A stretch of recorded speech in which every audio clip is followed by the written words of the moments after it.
Noël de Saint-Lazare. La question est longue. Noël. Notre mère est décédée il y a maintenant 8 ans. Notre père prend de l'âge, il aura 78 ans dans quelques semaines. 78 ans, c'est pas vieux, là. En 2022, 78 ans, là, c'est encore une jeunesse. Et il n'a pas de testament. Ça, c'est moins drôle.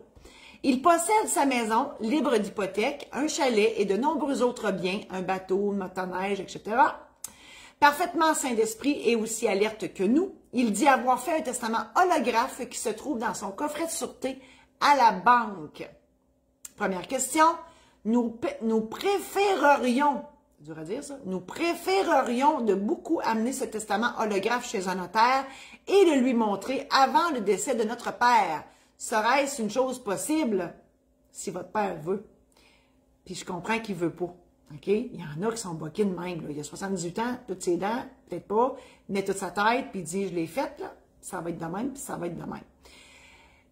Moi, je vous souhaite bonne chance, Noël, de convaincre votre père d'aller chez un notaire. Puis je vous suggère d'obtenir mon programme en ligne sur les testaments. Je suis certaine que si vous le mettez devant la TV, puis vous mettez ma face, puis qu'il écoute ça, peut-être que ça va le faire changer d'idée pour comprendre l'importance d'avoir un testament notarié. Et au-delà de ça, ça fait combien de temps qu'il est dans le coffret de sûreté, son testament? Ça se peut qu'il n'y ait plus rien de bon là-dessus. Ça se peut que, en tout cas, tu sais, ça se peut que l'angle soit tout effacé. On ne le sait pas. En tout cas, bref, il faut aller ouvrir ce coffret de sûreté-là, c'est sûr. Si votre père veut y aller tout seul, c'est correct. Là, il n'est pas obligé de vous le montrer, son testament, comprenez-vous? Mais, en tout cas, incitez-le fortement à réouvrir le coffret, relire et de grâce, peut-être aller chez le notaire. Très certainement. Deuxième question. S'il n'y a aucun moyen de lui faire entendre raison, c'est pour ça que je dis que ça va peut-être être difficile, à quoi devons-nous nous attendre au moment de son décès? Bien, si c'est un testament holographe qui est encore là, nécessairement, de toute façon, il va y avoir une recherche testamentaire à la Chambre des notaires et au barreau du Québec qui va être faite.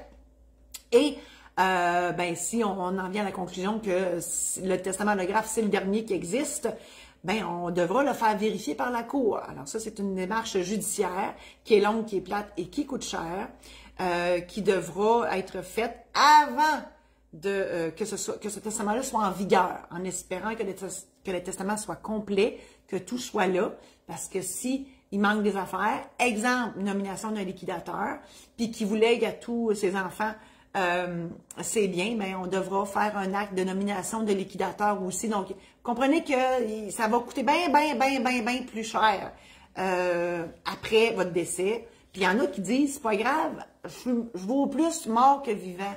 Il y en a beaucoup que c'est leur raisonnement. Mais ils ne se rendent pas compte à quel point ça donne l'ouvrage à ceux qui restent. Et vous il y avait une suite à la question. Vous dites, on nous dit qu'il suffit d'attendre son décès, puis d'ouvrir son testament et de nous partager les biens selon ses dernières volontés. Est-ce vrai? Non, c'est ça. Faut ouvrir, faut faire vérifier le testament pour qu'il soit en vigueur. Donc, c'est pas simple. Je vous souhaite bonne chance, Noël, pour convaincre votre père de faire un testament, en tout cas, à tout le moins de sortir son testament holographe du coffret de sûreté. Je vous dis bonne chance. Donc, je vous invite à partager cette chronique avec vos amis Facebook. Je vous invite aussi à consulter mon site internet marie-josée-saint-laurent.com où tous mes produits et services sont là. Et l'autre site, c'est la maison d'édition saint-laurent.com pour d'autres ouvrages que j'ai faits. Alors, merci infiniment à vous. Bonne fin de journée. À la semaine prochaine.